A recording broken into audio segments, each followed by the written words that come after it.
자, 오늘 주제입니다. 부동산은 타이밍 싸움이다. 제가 누누이 말씀드렸죠. 타이밍이 중요하다. 사람들 알면서 그렇게 잘 못 움직이죠. 그런데 그렇죠? 자, 이제 더 늦기 전에 빨리 움직여야 된다. 자, 어떤 내용으로 준비를 했을까 한번 보시죠. 자, 저는 항상 시장을 갖다 폭넓게 봐라. 일단 폭넓게 전체 시장을 봐야죠. 그러니까 우리가 숲을 보고 나무를 봐야 되는 거지. 나무만 봐가지고서는 숲의 형태가, 전체 숲이 어떻게 생기는지 모르잖아요. 그 부분적인. 그러니까 전체를 보는 안목을 키워야 된다.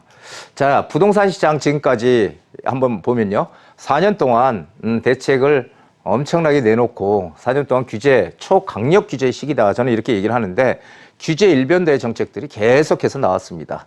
그럴 때마다 집값은 좀 꺾이는 듯 하다가 다시 또 조금 시간이 지나면 몇 개월 지나면 다시 상승하는 이런 패턴을 계속 지금 4년 동안 반복을 해왔는데요. 자, 이것은 시장 가격 왜곡 현상이 이런 지금 긴 상승 흐름으로 이어졌다.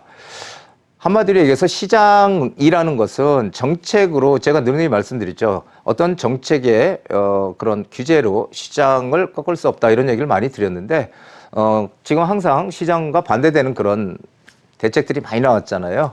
반시장적인 대책이라고 하는데 그런 대책들에 의해서 시장이 왜곡 현상이 생겨서 왜곡 현상이라는 건 쉽게 얘기하면 이런 거죠.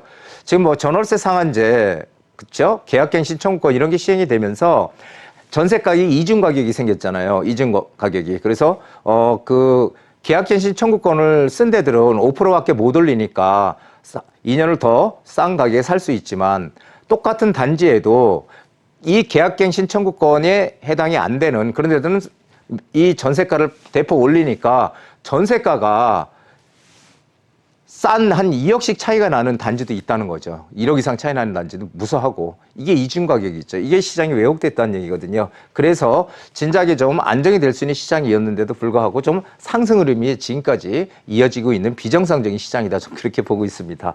자, 그런데 지금 관건은 그거잖아요. 전임 시장이 도시 재생 사업이라는 그런 타이틀 아래 재개발 재건축을 좀 눌렀죠. 이렇게 하지 마라. 이제는 좀 트렌드가 바뀌었다. 그래서 도시 재생 사업으로 진행을 하다 보니까 서울에 집을 공급할 수 있는 방법은 재개발과 재건축밖에 없잖아요. 그렇죠?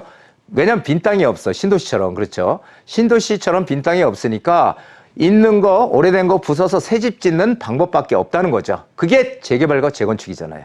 그거를 계속 묶어 놓으니까 공급이 부족하다. 그 공급 부족의 현상들이 지금까지 지금 나타나고 있는 거다. 이제. 그래서 공급 부족 해소가 관건인데 지금 정부에서 공급 부족을 해소하겠다고 하잖아요. 그런데 언제 되느냐가 중요하잖아요. 언제 공급이 나오느냐. 10년 후에 나오는 건 의미가 없잖아요. 지금 당장 집이 부족해서 공급이 부족해서 집값이 오르는데 지금 공급해 주면 막을 수 있는데. 그렇죠. 그래서 언제라는 게 이게 참 의문부호입니다. 언제 과연 공급이 될까? 몇 년 사이에 공급될 수 있는 방법은 전혀 없다는 거죠. 자, 그런데 요즘 들어서 이런 기사들이 나오고 있죠. 정부 뒤늦은 규제 완화로 선회하나? 이게 뭐냐면요.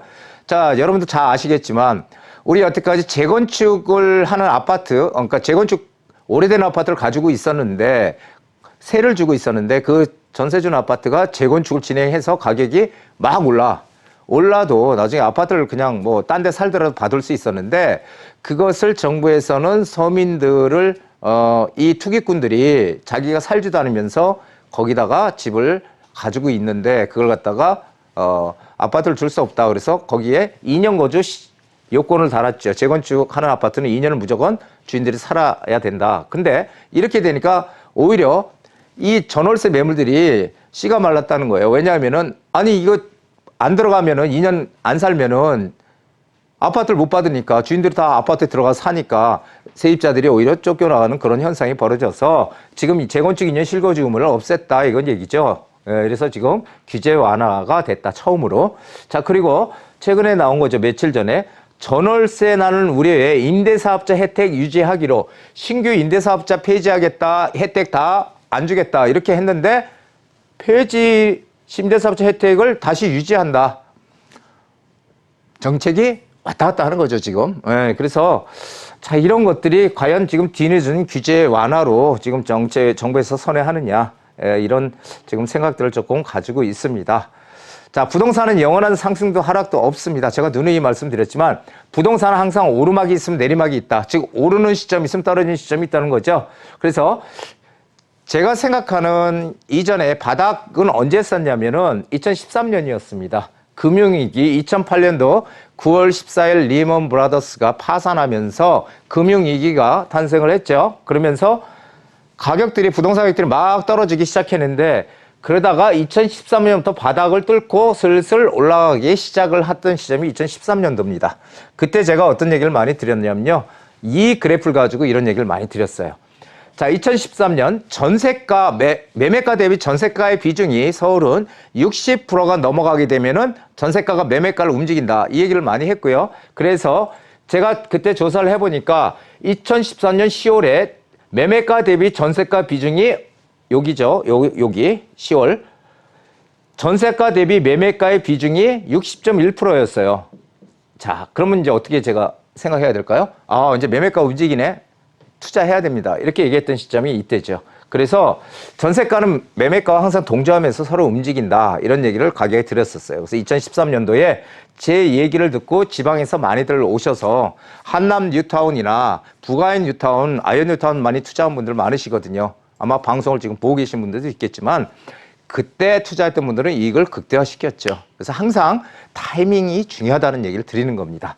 자, 현재 가장 뜨거운 이슈, 재건축과 재개발이죠. 이거는 서울에 집을 공급할 수 있는 유일한 방법이 이거밖에 없기 때문에 그렇습니다. 자, 그런데 정부의 입장은 이렇습니다. 재건축은 서울시에서는 재건축, 재개발 다 풀어줘라 이렇게 얘기를 하지만 정부의 입장은 재건축을 풀어주면은 일단 강남에 재건축을 하려고 준비 중인 아파트들이 재건축을 진행하게 되면 가격이 다 오른다. 그러면 그 여파로 번져서 주변이 또 가격이 오르고 또 서울시장이 이 재건축 풀어주면은 아파트들이 급등을 할 거다. 그러니까 이거는 좀 보류해야 일단 아니야. 이렇게 지금 하고 있고요. 재개발은 지금 두 개죠. 하나는 공공으로 가는 공공재개발이 있고 공공주도재개발, 공공재개발 이렇게 있죠. 공공재개발, 공공재건축, 공공주도재건축, 공공재개발, 공공주도재개발 이게 그리고 정부에서 하는 민간재개발이 있어요. 서울시에서 하는 민간재개발. 이게 지금 두 개로 나눠져 있어서 서로 간에 각자의 길을 지금 가고 있는 거죠. 여러분들은 이쪽일까 이쪽일까 어느 쪽을 선택하겠어요? 자, 투자는 시장의 방향성을 읽어야 되는 겁니다. 우리는 서울에 투자할 거기 때문에 서울에 지금 서울시장은 민간주택 공급을 활성화시키겠다. 이렇게 얘기하고 있잖아요. 자, 보시면은 서울시 2025년까지 23만 원 주택 공급 재개발 6대 규제 완화 발표했어요. 여기에 뭐라고 되어 있냐면요. 매년 재개발 구역을 공모해서 매년 25개 대상 구역을 발굴할 예정이다. 25개 어마어마한 거죠. 어떻게 25개 1년에 지정을 합니까? 그건 안 되겠죠. 솔직히. 그렇지만은 여기는 우리가 어떻게 받아들여야 돼요? 앞으로 재개발 구역들이 신규로 지정될 구역들이 많이 생기겠구나. 그렇다면 우리는 그 많이 생기는 구역 중에서 어디요? 중심 지역 쪽으로 어떻게든 접근을 해야 된다. 이 얘기를 드리는 겁니다. 그래서 향후에 지정될 것을 찾는 게 관건이고요. 뭐라고요? 중심 권역을 벗어나면 안 된다는 거. 똑같은 재개발 구역이라고 할지라도 이것을 생각하셔야 됩니다. 자, 투자 전략을 한번 제가 말씀드리면 자, 보세요. 현 시장의 과거 핵심 사업 지역이 어딜까요? 핵심 사업 지역? 바로 밑에 있죠. 한강 르네상스 프로젝트 지역입니다. 한강 르네상스, 즉 한강변은 다 아파트로 채워져 있죠. 우리 88 올림픽도로 타고 가다 보면 전부 아파트잖아요. 그런데 그 한강변에 아파트가 없이 단독주택 빌라로 이루어진 밀집 지역들이 있더라. 그 밀집 지역들을 예전에 오세훈 시장이 한강 르네상스 프로젝트라고 해서 개발한다고 했었죠. 거기가 낙후되어 있는 단독주택 빌라 밀집 지역입니다. 이런 지역을 찾아보세요. 예, 얼마든지 찾을 수 있습니다. 그리고 또 역세권 범위를 벗어나면 안 된다. 제가 선진국들의 어떤 부동산 정책을 얘기하면서 모든 개발은 앞으로 도시에 있는 그런 어떤 지역들의 개발, 도시 지역의 개발은 역세권을 중심으로 해서 이루어질 거다라는 얘기를 많이 드렸습니다. 그래서 역세권이라는 것은 지하철 승강장에서 직선거리로 500m까지를 역세권이라고 한다. 그러니까 이 범위를 벗어나면 안 된다. 역세권의 중요성에 대해서는 한 30분 동안 제가 말씀을 드릴 수 있는데 그건 시간 관계상 생략을 하고요. 이 두 가지를 지금 잘 염두에 두셔야 됩니다. 그래서 지금 이런 쪽이 어디냐를 빨리 찾아가는 게 지금 관건이다. 이런 얘기죠. 자, 오늘 좋은 글은 이것입니다. 위대한 이들은 목적을 갖습니다. 목적. 그리고 그 외에 나머지 사람들은 뭐예요? 소망을 갖는다는 거예요. 소망. 예. 부동산 투자도 우리가 단순하게 이 소원을 가지고 소망을 빌고 소원을 비는 게 아니죠. 부동산은 우리 뭘 가지고 있어야 돼요? 목적이 있어야 돼요. 목적을 가져야 성공으로 갈 수 있는 그 지름길이 된다는 것입니다. 이것을 좀 열심히 읽어보시고요. 뭔가 본인 나름의 이런 어떤 목적을 가지고 투자처를 한번 열심히들 찾아보시기 바랍니다. 자, 오늘 여기까지입니다.